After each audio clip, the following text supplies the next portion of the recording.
Hey everybody, Mario here. I get asked a lot what it is I'm doing out at the University of Kansas, and I figured this would be a good opportunity to kind of show everybody what I've been studying and what it is I'm hoping to do with my dissertation. So I hope you enjoy.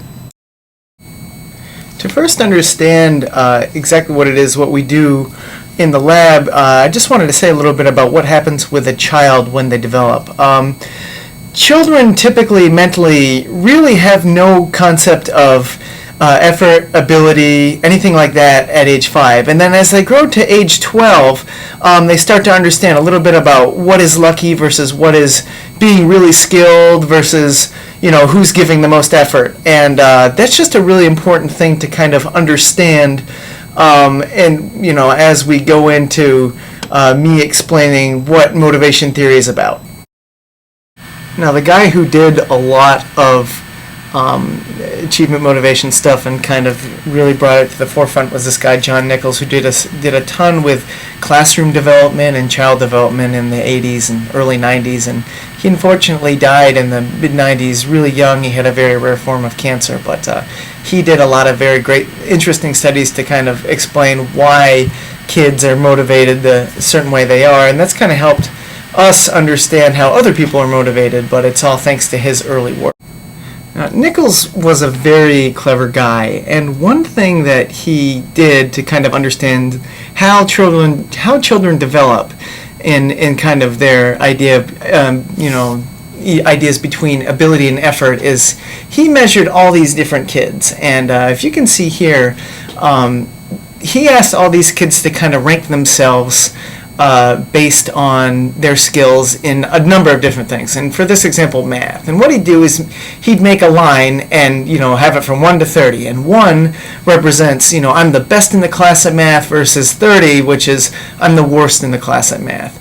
And he found that around age 5, kids always reported themselves to be among the best in the class at whatever it was, math or physical skills. By age 7 to 8, kids were starting to parse out. Like, some kids really still felt like they were the best, but others were starting to kind of realize, or at least think, that they were a lot lower kind of on the totem pole in terms of their ability. And then by age 12, about 95 to 98% of all 12-year-olds have a very clear concept of who is the best in the class versus who is the worst at certain skills. And what's interesting is that line on the far right, that perfectly correlated with the teacher's assessment of which students were the best versus which students were the worst. So, by age 12, kids have a very good idea about, skill levels versus effort, and that, if they're not in the right environment, they're going to say, boy, I'm just not very good at this, so I might as well not try, is the big takeaway from this. So by age 12, what we've established is that, through one example, and there are many other examples, is that kids just very much know what the quote-unquote pecking order is. They know kind of who's the best. If it's a sports team, they know who's the best on the team and, who's the worst. They just have a very clear conception of this. And so what happens is they begin to define goal orientations. When you're a younger kid, you're always just like, I'm going to do my best. I'm going to give maximum effort. But as you grow older, some people start to develop what's called an ego orientation, where you're focusing on who's best, what the final outcome is, and who the winner is. And the danger is that it's not always good to measure ourselves as to who is best, because as we showed, some people are just naturally good at some things and some aren't. It'd be much better to have a task orientation where you're focusing on effort and improvement, mastering your skills, always seeking out a challenge, and not necessarily worrying about if somebody else is better for you. You can be behind both. You can really want to always improve, but also really be focused on the best. That's not the issue here. The issue is people who, are very tied up in being the best and then get to a point where maybe they're not the best, because those athletes or those students or whatever really are more likely to shut it down and say, hey, I'm not going to be the best at this, so there's no point in even doing this. I might as well just quit. So there's been a lot of research on goal orientations and figuring out what motivates people, but also, there's other research that suggests that if someone who's ego-oriented fails, that's going to be a big negative. Whereas somebody who's task oriented, if that person fails, that they're not as likely to quit or have a bad experience. They're going to be able to pick themselves up and keep going again.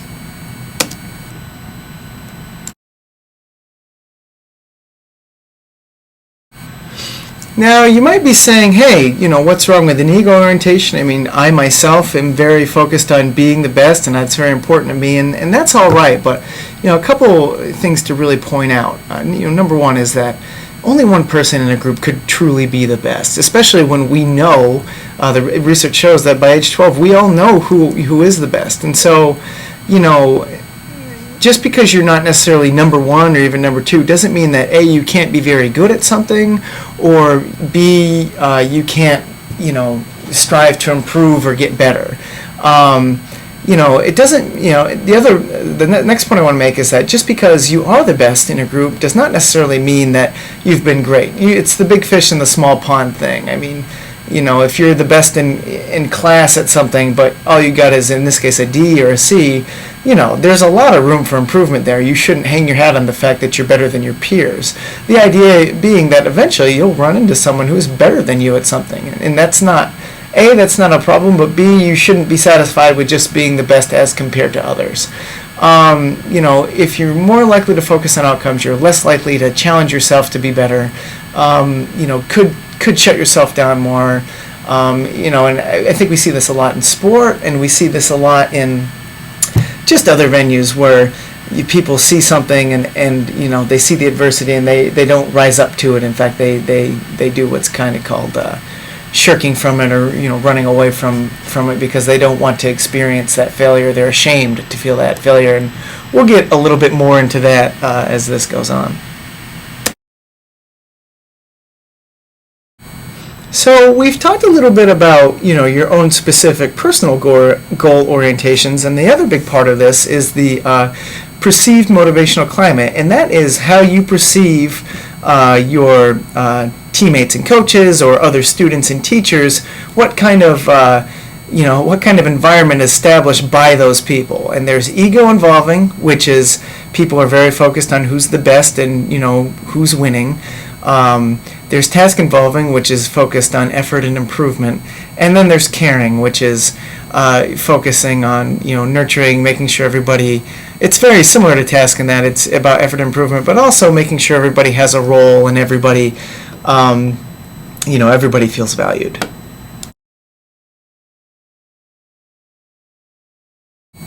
So again, an ego-involving climate is one that's going to focus on your outcomes.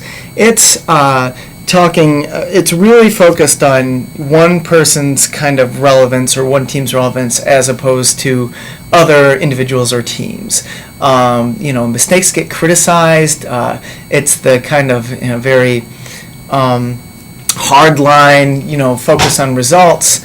Potentially attacking people for failures, making people feel incompetent, really acknowledging only the stars. So again, everything that's discussed or everything that's kind of emphasized is who's best and who's doing well versus who's this is in stark contrast to a task climate, which we talk about, which is who's improving or who's kind of giving best maximum effort. So in an ego involving climate, athletes could definitely perceive that it does not matter how much I try. If I'm not the best, it just doesn't matter. And unfortunately, in sport, we see a lot of this, but there's a lot of this in the classroom too. And remember, this research was grounded in the classroom and trying to figure out how kids really related to adversity or kind of responded to adversity. So again, an ego-involving climate focuses on who's best and what the outcomes are, not necessarily anything else. Task-involving climate is, in many ways an opposite to the ego climate. It's focused on effort and improvement, making sure you're doing the best you possibly can. It definitely accepts mistakes as part of the learning process. It doesn't. A coach or a teacher wouldn't put down a student or an athlete based on failure. They wouldn't get on them. They would just simply encourage them to not make sure it doesn't happen again, but work so that the next time they're in the same situation that they don't make the same mistake. everybody's encouraged in a task environment. It's not just the best players, it's every player's. The idea is that the sum is greater than the individual parts, and that if everyone's doing their best, then that's going to mean more success for everybody. The big thing is you're not comparing yourself to others in a task involving climate. You're comparing yourself to yourself.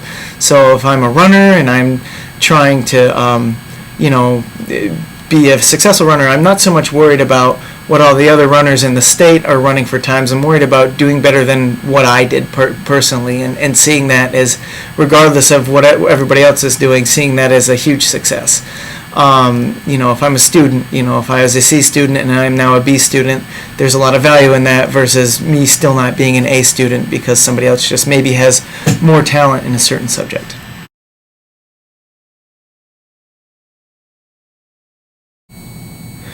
Now, the final climate to discuss is a caring climate, which is not only related closely to the task involving climate, but maybe takes it a little bit further. Caring climate is newer research within the last 15 years. The work on this was done after Nichols passed away, and it emphasizes effort and improvement, but also making sure that everybody in a group or on the team feels very encouraged, that they feel like they have a part on the team no matter how major or minor. Everybody's treated with kindness and respect in a caring climate, and you have very personal relationships being forged. So it's a very loving climate. It's one where you feel like you have value and you're more than just a cog in the machine, you're an actual person. And the research has shown that this is very important to not only enjoyment, but also kind of retention in any group.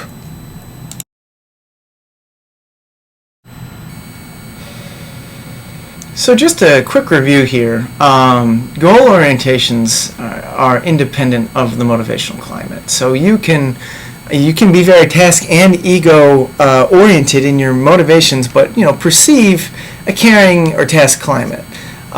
You could be very ego-oriented and perceive a caring or task climate, and you could be very task-oriented and perceive an ego climate.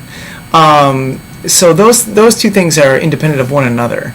The big part of this is that there's a ton of research out there that just suggests that task and ego climates are just the climate you want. It's going to lead to more retention, better enjoyment, better experience, results. In team sports, you're definitely likely to do better if everybody is giving 100% on things, obviously. If they're feeling more welcome and more cared for, they're obviously going to be more likely to come back.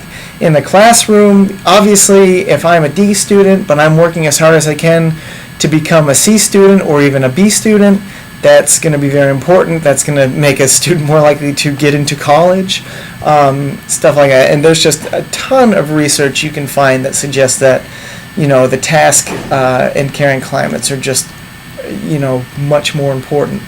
The negative is particularly in sports, we don't think that way. We think that winning is paramount and being the best is paramount. So because of that, we get a lot of yelling, and we get a lot of kids not having a good experience, or seeing that maybe they're not the best and stop being active. And that's kind of where I come in. I want kids to feel, especially in a sporting context, that they can, maybe not be the best player on the team, but still have a meaningful role and really enjoy themselves and keep playing, keep being active, and be healthy. So obviously, there's no sense in me preaching to the world about motivational climate. There's obviously a lot of research that suggests it's important. But one thing that hasn't been done that I'm looking at is how motivational climate and to a lesser extent goal orientation relates to an athlete experiencing pride and shame on a sports team. There's plenty of climate research, but pride and shame research in general is limited, pride especially, and then even more limited in the context of sport. So I'm trying to see exactly how the climate can affect an athlete's levels of pride and shame. The issue being is that I need to learn how to measure pride and shame.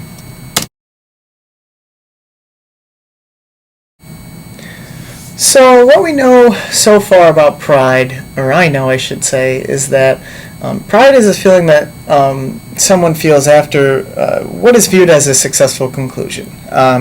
Again, we have different definitions of success as people. So we feel pride after something's concluded, or even sometimes when something's concluding, but generally pride is a reflection period. But there's not all pride is good. And as many people know, there's definitely a lot of hubris that can be involved with pride. Hubristic pride is narcissistic. It's focused on outcomes, again, on being the best. If I sound like a broken record, that's because we just think it's a lot like an ego orientation. You feel pride because you have somehow triumphed over something, and the outcome was good. On the other hand, there's authentic pride, which you could feel if you're just reflecting on an entire experience, thinking about the work you put into something, the work that others have put into it. It's very closely tied with your sense of self-worth, and if you feel like what you've done is good. The issue is we need to find out, do people experience both at once? Are you one or the other? Does one kind of weigh more heavily depending on your motivational climate? Those are questions that I'm going to be looking into as the dissertation kind of goes forward. But we do know there's two types of pride, and now we have to figure out how to measure them and what they mean. The other thing I really want to look at is kind of the theoretical or maybe actual opposite of pride, which is shame. And shame, there's been a lot more work done on shame, not necessarily in the sporting field, but in other places, or the field of sports, I should say.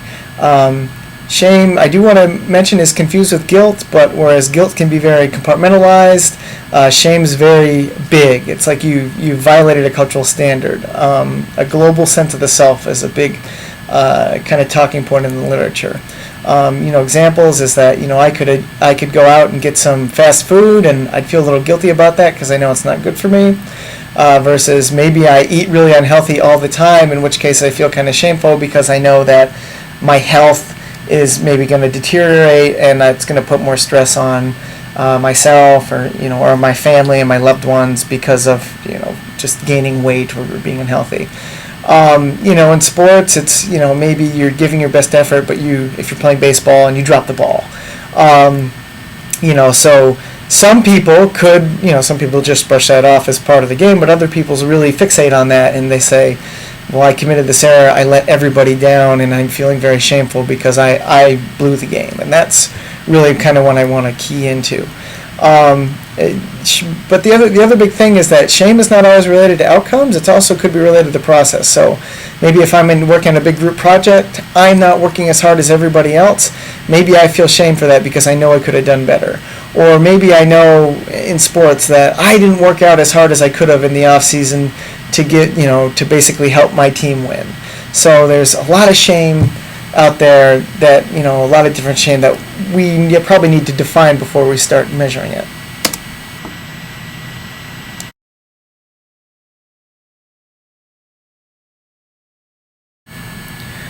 So, kind of conclude where I'm at right now. I think we have a very clear connection with climate, goal, all goal perspective theory and pride and shame. I think that climates that are perceived as very ego-involving or people who are very ego-oriented probably experience hubristic pride a lot more, probably end up experiencing shame a lot more. And I think that task-involving climates, caring climates, people who are task-oriented probably experience a lot more authentic pride and probably experience less shame. So that's the theory, and now it's the long, probably year-and-a-half process to kind of try and prove it.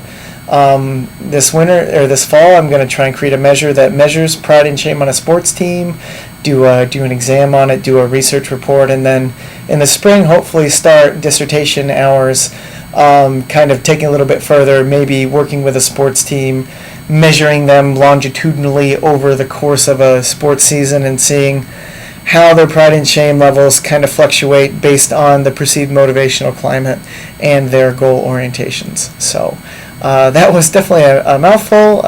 That's the goal anyway. I hope you enjoyed it. Please email me if you have questions or comments. I'm always interested to see what people think, or if maybe there's something I'm not thinking about. But I'm glad you took the time to watch this, and hopefully talk to you soon.